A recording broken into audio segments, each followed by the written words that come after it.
Lucas 15, a partir do verso 11. Jesus continuou: certo homem tinha 2 filhos. O mais moço deles disse ao pai: Pai, quero que o Senhor me dê a parte dos bens que me cabe. E o pai repartiu os bens entre eles. Passados não muitos dias, o filho mais moço, ajuntando tudo que era seu, partiu para uma terra distante e lá desperdiçou todos os seus bens, vivendo de forma desenfreada. Depois de ter consumido tudo, sobreveio àquele país uma grande fome e ele começou a passar necessidade. Então foi pedir trabalho a um dos cidadãos daquela terra, e este mandou para os seus campos a fim de cuidar de porcos. O mandou para os seus campos a fim de cuidar de porcos. Ali ele desejava alimentar-se das alfarrobas que os porcos comiam, mas ninguém lhes dava nada. Então, caindo em si, disse: Quantos trabalhadores de meu pai têm pão com fartura, e eu aqui estou morrendo de fome. Vou me arrumar, voltar para o meu pai e lhe dizer: Pai, pequei contra Deus e diante do Senhor. Já não sou digno de ser chamado de seu filho. Trate-me como um dos seus trabalhadores. E arrumando-se, foi para o seu pai. Vinha ele ainda longe, quando seu pai o avistou, e compadecido dele, correndo, o abraçou e beijou. E o filho lhe disse: Pai, pequei contra Deus e diante do Senhor, já não sou digno de ser chamado seu filho. O pai, porém, disse aos servos: Tragam depressa a melhor roupa e vistam nele. Ponham um anel no dedo dele e sandálias nos pés. Tragam e matem o bezerro gordo. Vamos comer e festejar, porque este meu filho estava morto e reviveu, estava perdido e foi achado. E começaram a festejar. Ora, o filho mais velho estava no campo. Quando voltava, ao aproximar-se da casa, ouviu a música e as danças. Chamou um dos empregados e perguntou o que era aquilo. E ele informou: o seu irmão voltou e, por tê-lo recuperado com saúde, o seu pai mandou matar o bezerro gordo. O filho mais velho se indignou e não queria entrar. Saindo, porém, o pai procurava convencê-lo a entrar. Mas ele respondeu ao seu pai: Faz tantos anos que sirvo o Senhor e nunca transgredi um mandamento seu. Mas o Senhor nunca me deu um cabrito sequer para eu fazer uma festa com os meus amigos. Mas quando veio este seu filho, que sumiu com os bens do Senhor, gastando tudo com prostitutas, o Senhor mandou matar o bezerro gordo para ele. Então o pai respondeu: Meu filho, você está sempre comigo, tudo o que eu tenho é seu. Mas era preciso festejar e alegrar-se, porque este seu irmão estava morto e reviveu, estava perdido e foi achado. Amém.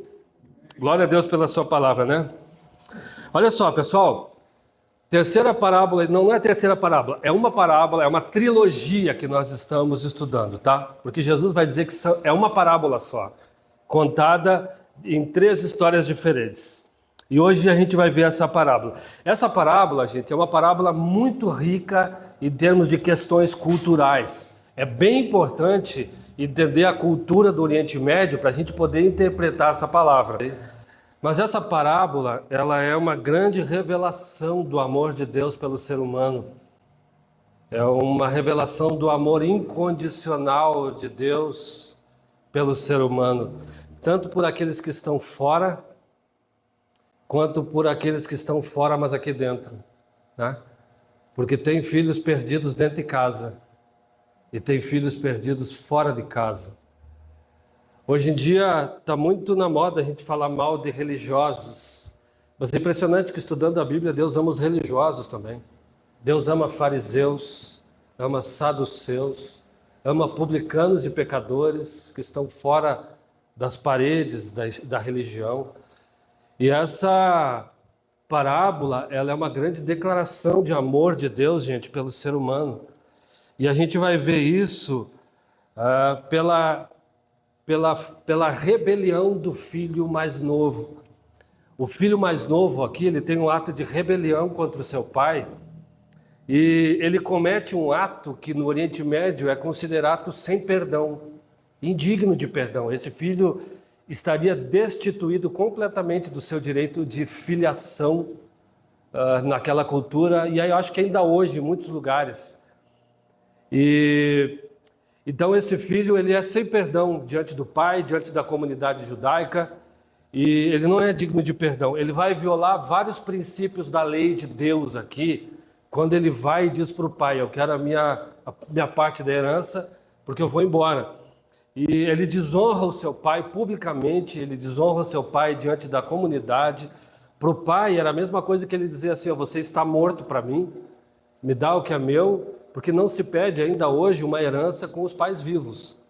É um absurdo isso, né? Outro dia eu vi uma matéria, num desses jornais, eu não sei se foi nas CNN, em alguma matéria, eu vi de uns pais que já estavam na idade avançada e tinham muitos bens, e eles começaram a aproveitar a vida e viajar e andar por tudo que é lugar. E os filhos colocaram os pais na justiça, porque eles estavam gastando os nossos bens, a nossa herança. Então os filhos se juntaram e colocaram os pais na justiça porque estavam gastando a herança deles. Entendeu? Então tem esse tipo de coisa, desonrando os pais aqui. Esse filho aqui é a ovelha negra da família, tá? Ele expõe o pai à humilhação pública, ele pede a herança dele antecipadamente, e o que é uma atitude impensável. E aí o pai tem uma atitude também bastante diferente para um pai do Oriente Médio, que ele dá os seus bens. Ele dá a metade dos seus bens, o menino vai, o que ele faz? Ele vai para uma terra distante. Ir para uma terra distante para os judeus é ir para gentios, povos impuros. O judeu, ele preservava muito essa questão da pureza. Então o filho, ele vai para uma terra de gentios, para a terra de gente impura. Isso também é absurdo para os judeus. Os judeus não se misturavam com outros povos. Eles tinham outros povos como impuros, e quem tinha contato com esses povos também se tornava uma pessoa impura. E para piorar a conversa, ele vai gastar todos os bens do seu pai. A palavra pródigo significa o filho perdulário, gastador. E ele gasta tudo de maneira irresponsável. Vai para a boca de fumo, sei lá, vai para prostíbulo, não sei como. Mas fez um monte de festas, e quando vem então uma situação de fome no país, e o que acontece? Ele chega num estado que ele entra em estado de mendicância. Ele sai, ele vira um pedinte. E o texto diz que ele foi cuidar de quê?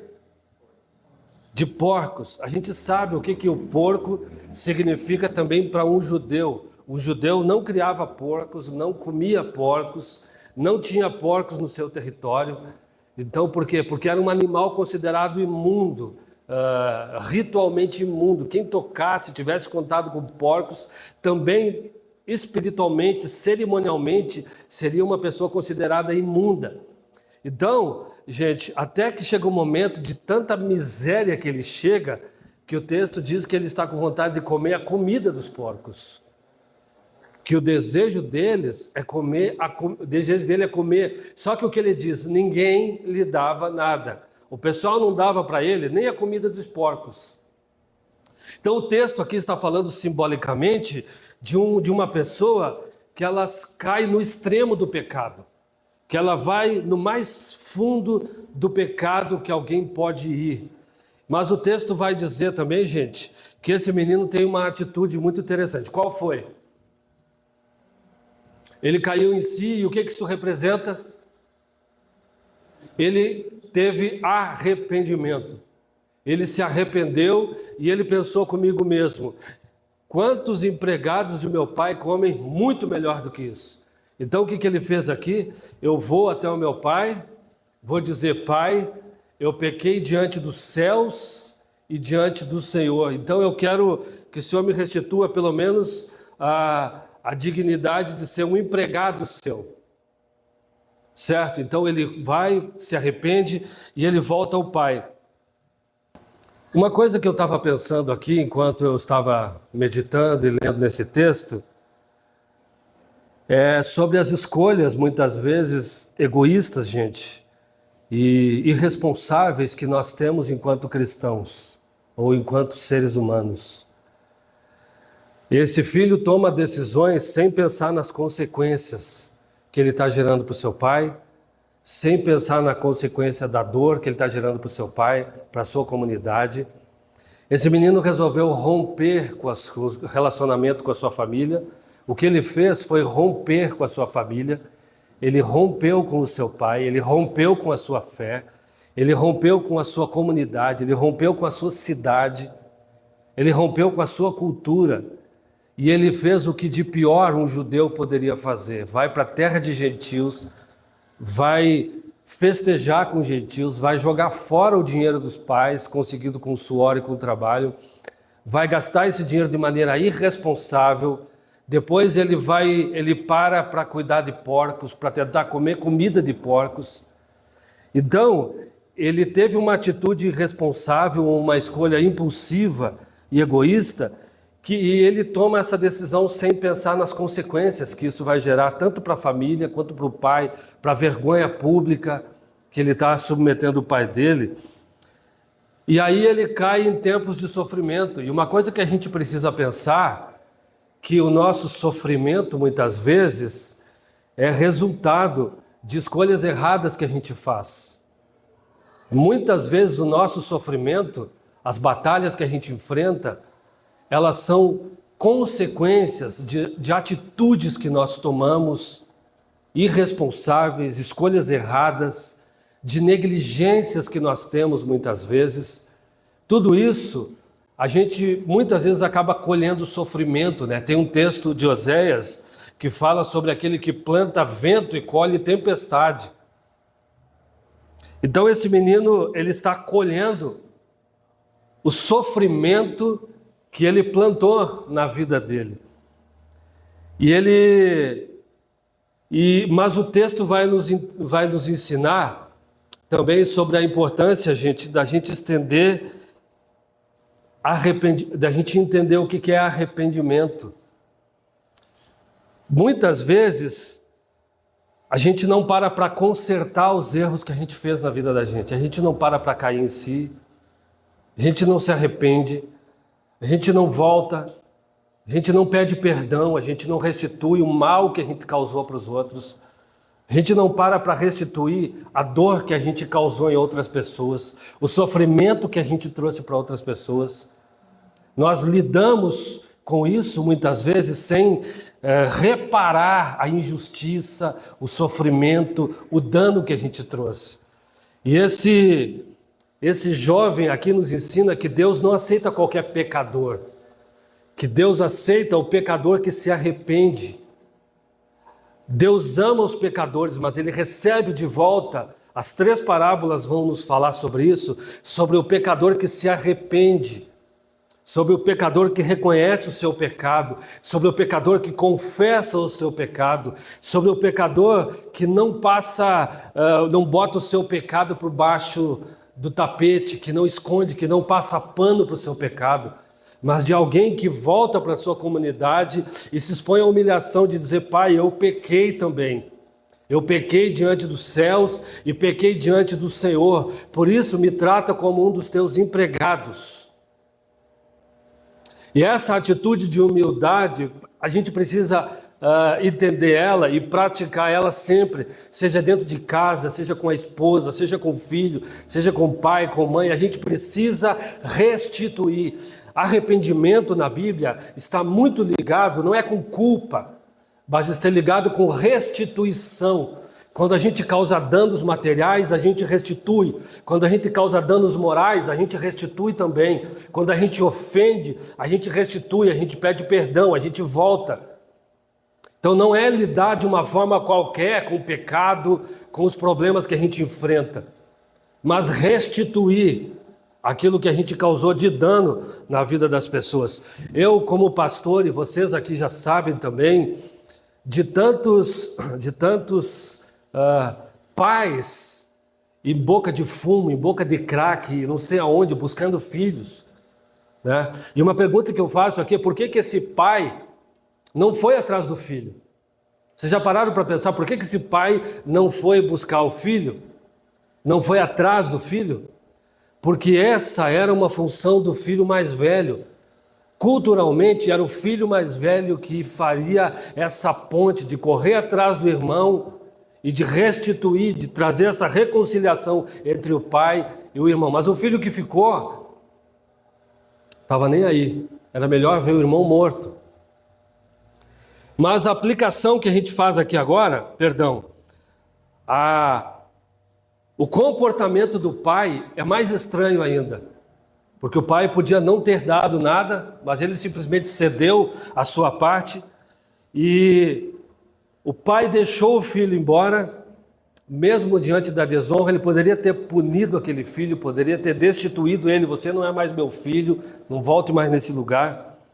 Agora, quando o filho volta, o pai não apenas o recebe de volta, mas a forma como ele recebe esse filho é que nos impressiona. O texto diz que ele sai correndo quando ele vê o filho. E no Oriente Médio, quando nós estudamos isso, eu tenho dois livros muito interessantes de um autor chamado Kenneth Bailey. Ele é um pastor, ele foi pastor 40 anos no Oriente Médio. Ele tem livros escritos em aramaico, ele tem livros escritos em árabe e em inglês. Ele foi professor de teologia em Jerusalém e pastor também. Então ele conhece muito a cultura. Ele diz que jamais um ancião sairia correndo na rua. Isso é um absurdo, não sairia correndo. Então esse pai, o que ele faz? Ele sai correndo. E assim, ele pega o filho, abraça o filho sujo e o cobre de beijos. Então a atitude do pai para a cultura é mais estranha ainda.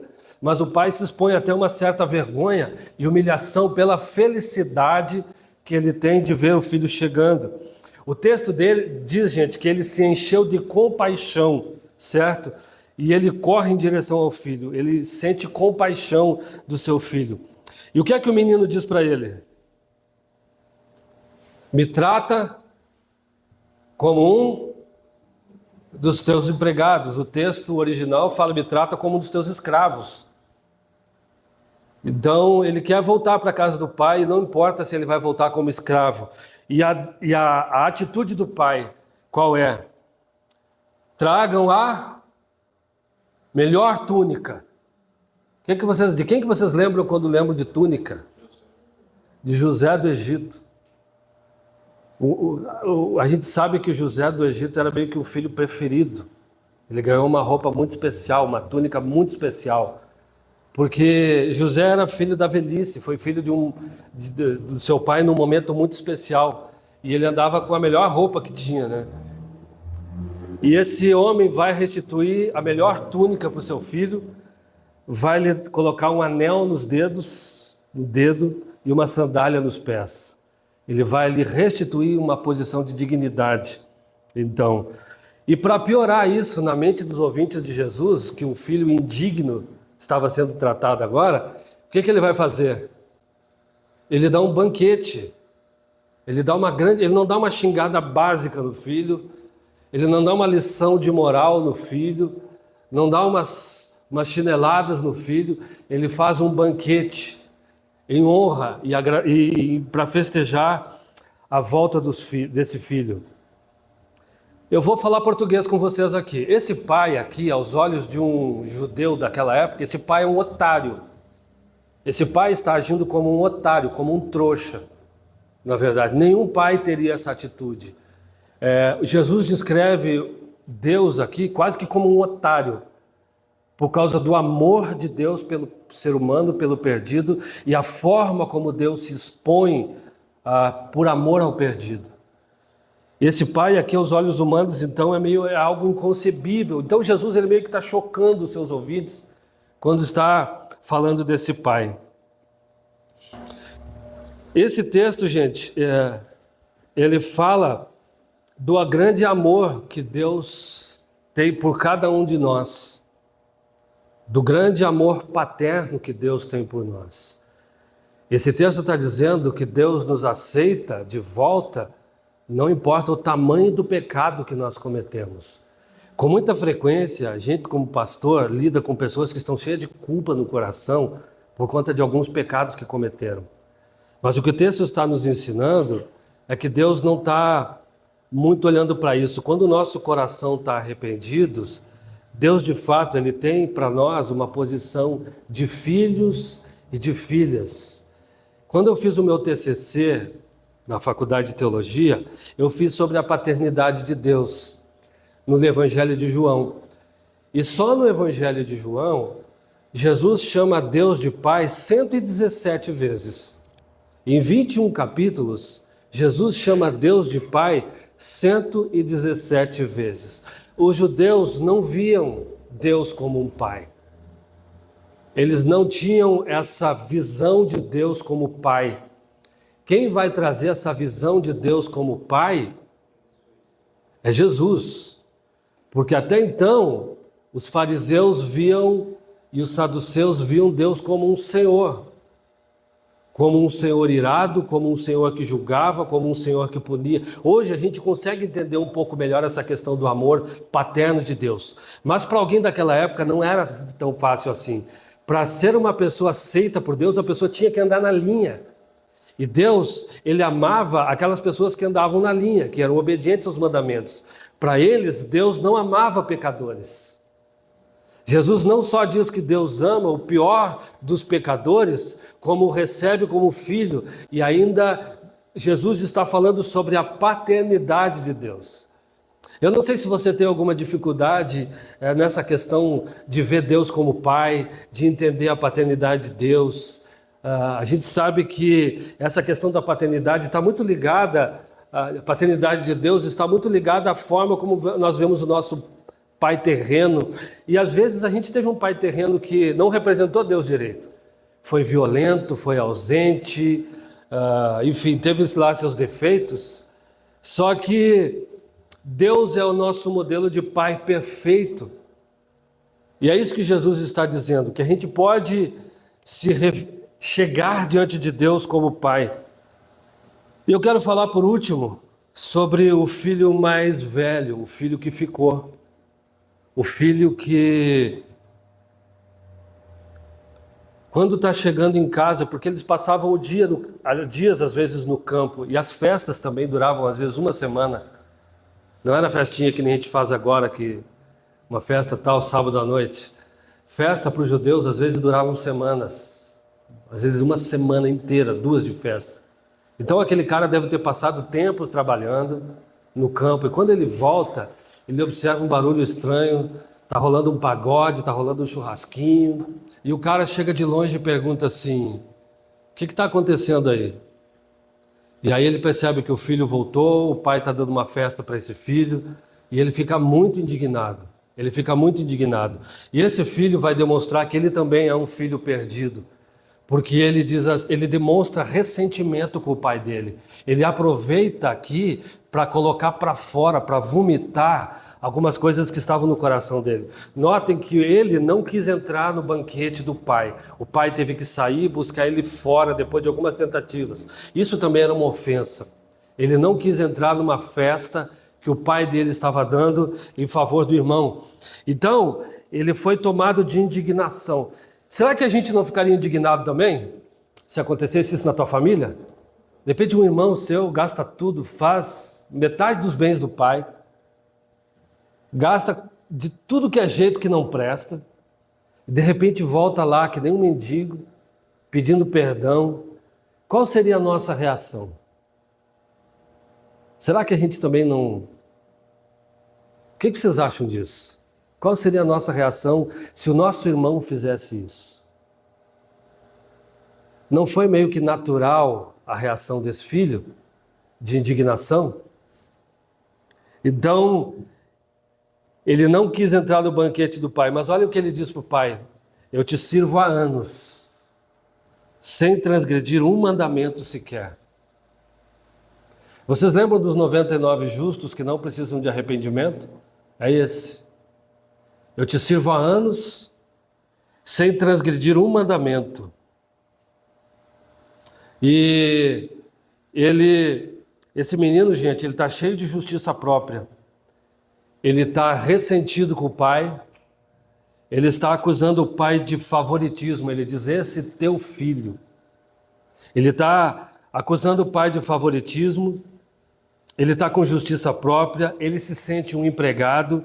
Ele se sente injustiçado. E ele preferia ver o irmão morto do que ter voltado. Esse filho, gente, ele não se sensibilizou com a alegria do pai, não se sensibilizou com a situação do irmão que estava morto e agora está vivo. É um filho ressentido. E às vezes nós precisamos tomar cuidado porque nós nos tornamos também crentes ressentidos. Nós estamos na casa de Deus e a gente acha que Deus trata algumas pessoas melhor que nós, que Deus favoreceu algumas pessoas em detrimento da gente. Você nunca teve essa impressão? Às vezes a gente percebe isso em pessoas. E justiça própria, eu obedeço a Deus, eu vou aos cultos, eu faço isso, eu faço aquilo. E a gente chega diante de Deus com justiça própria muitas vezes. E nós não temos misericórdia daquelas pessoas que muitas vezes estão perdidas espiritualmente. Muitas vezes, gente, o nosso comportamento é o de filho perdido também, porque nós estamos dentro da casa do Pai, mas distantes do Pai. Nós não conhecemos o Pai. A gente pode estar aqui dentro sem ter relacionamento com o Pai. A gente pode estar aqui dentro vivendo como religiosos. A gente pode estar aqui dentro vivendo sem misericórdia no coração. A gente pode estar aqui dentro criticando e julgando aquelas pessoas que se achegam. Porque a atitude do filho mais velho foi de julgar, foi de criticar, foi uma atitude sem misericórdia, foi uma atitude de uma pessoa que não se sensibilizou com o coração do pai, foi uma atitude de um filho que preferia o filho até morto do que dentro da casa do pai. E muitas vezes nós não somos aqueles que estão perdidos lá fora, não estamos comendo comida de porcos, não estamos pedintes na rua, mas estamos aqui dentro, mas sem relacionamento com Deus, distantes. E aí Deus faz uma festa, quer dar um banquete e a gente se recusa a entrar. Nós nos recusamos a entrar, sabe por quê? Porque infelizmente, eu me incluo nisso, nós muitas vezes podemos viver como religiosos. Gente, religião é um câncer. Fuja de religião. Religião não é um lugar, não é um templo onde tem heresias e falsos mestres. Religião, ela entra no coração muitas vezes, é a forma como nós vivemos. Nós vivemos como religiosos. No dia a dia a gente não se relaciona com Deus, no dia a dia a gente não tem vida com Deus, no dia a dia nós somos pessoas sem misericórdia no coração, às vezes de dentro de pessoas que estão dentro de casa. Muitas vezes dentro de casa nós não temos compaixão das pessoas. Nós julgamos, nós criticamos, nós avaliamos mal e nós assumimos um papel que é o papel de Deus. E Deus está dizendo, filho, tudo que eu tenho é teu, a minha herança vai ficar para você. Então não tem por que você ter ciúme do teu irmão que voltou. Tudo que é meu é teu. A tua filiação não mudou em nada porque teu irmão voltou. A tua parte você não vai perder. Eu quero ir para o final dessa mensagem. Então hoje, terminando essas parábolas, ou essa parábola,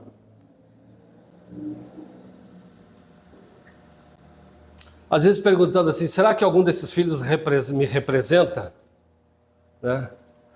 Com qual deles eu me identifico? Né? Será que às vezes a gente não está vivendo uma vida de pecado dentro da igreja, dentro da casa do Pai, indiferentes, muitas vezes, àquilo que bate no coração de Deus? Será que a gente está aqui dentro, às vezes, sem receber o amor incondicional de Deus? Gente, eu não vim aqui dar bronca em ninguém, tá bom?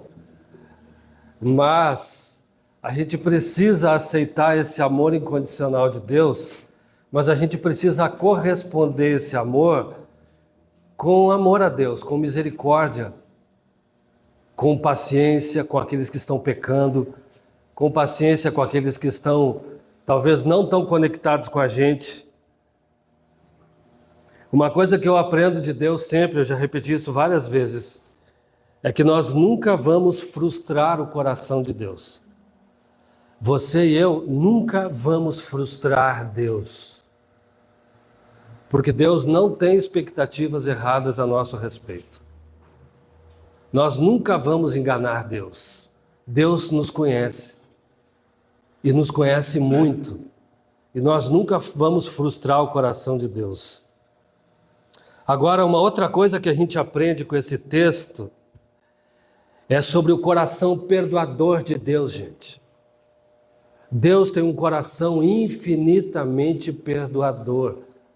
Esse pai aqui recebeu o pior tipo de ofensa que um pai poderia receber.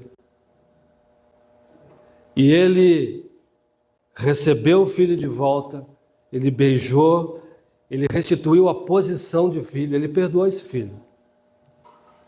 E a gente precisa entender que o coração de Deus é um coração perdoador. E muitas vezes a gente fala assim para as pessoas: comigo errou é uma vez só. Você já ouviu isso?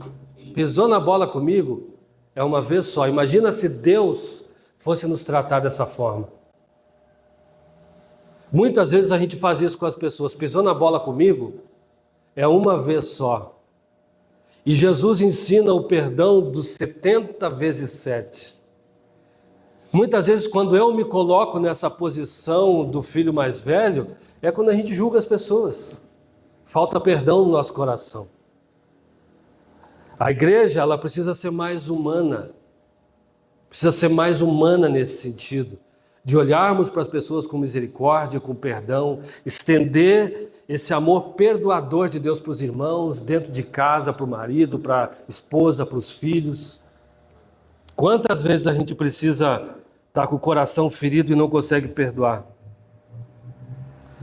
E para terminar, o filho mais velho foi negligente com a sua posição de reconciliar o perdido com o pai. E nós, como igreja, temos a missão dada por Deus de sermos agentes de reconciliação entre o perdido, aquele que está lá fora, e o nosso pai.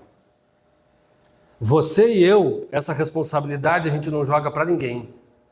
Eu e você temos a responsabilidade de sermos intermediários, mediadores, entre aqueles que não conhecem a Deus, que estão perdidos, e o Pai que está nos céus. Nós representamos esse amor de Deus. Gente, muitas vezes, uma mensagem de encorajamento para alguém, muitas vezes é bater na porta de alguém, orar por alguém, quem sabe levar um bolo para alguém. Eu lembro sempre do Gabriel Madeira, né? O Gabriel tinha uma atitude que a gente adotou até uns tempos na nossa casa, depois quando mudamos. Quando ele via aquele caminhão do lixo, ele guardava algumas garrafas de água, sempre de Coca-Cola e copo descartável, nos dias muito quentes. E quando via o caminhão do lixo de longe, ele saía para fora de casa com aquelas garrafas d'água e os copos. E os caras ficavam... A gente fazia isso de vez em quando, passou a fazer na Érica. Gente, a alegria do povo por ver uma garrafa d'água. E pouca coisa a gente pode começar a estender o amor de Deus para a vida das pessoas. E a gente não pode negligenciar esse papel. Então essas três parábolas, essas três histórias que estão numa parábola só, a parábola da ovelha perdida é a parábola de alguém que foi buscar incansavelmente o perdido. E esse é o papel da igreja. A parábola da dracma perdida vai nos falar de uma mulher que incansavelmente, procurando de noite, varrendo a casa, acendendo uma lâmpada, procurando uma dracma que está perdida dentro de casa. Essa dracma representa uma alma perdida e o quanto ela vale e ela é preciosa para Deus. Deus ama pessoas, Deus valoriza pessoas. E os filhos perdidos também estão debaixo desse mesmo guarda-chuva, desse amor incondicional de Deus. E eu queria dizer que talvez hoje seja, honestamente, gente, uma noite de arrependimento para muitos de nós. Talvez seja uma noite que a gente tem que olhar para dentro do coração e dizer: Senhor, me perdoa, porque ou eu estou perdido dentro de casa, ou eu estou perdido fora de casa, ou eu sou como o irmão mais velho que não está nem aí, que prefere ver o outro, não está nem aí se o outro vai morrer ou não. Então, assim, essa indiferença do nosso coração, às vezes é motivo de arrependimento, porque nós não estamos vivendo como cristãos. Nós não estamos vivendo como cristãos quando agimos dessa forma. Nosso papel é agir, é sermos um agente de reconciliação. Você percebe pessoas dentro da igreja que às vezes começam a não aparecer mais aqui? Por que que a gente não manda uma mensagem para essas pessoas às vezes? Por que que a gente não se importa, gente? Pelo contrário, às vezes a gente até critica. A gente não sabe o que está acontecendo. A gente percebe que o irmão não vem um domingo, 2 domingos, não aparece numa cela, mas a gente muitas vezes não é capaz de mandar uma mensagem para aquela pessoa. E aí, está tudo bem? Precisa de alguma coisa? Estou orando por você. Esse precisa ser o nosso coração. Vamos ficar de pé?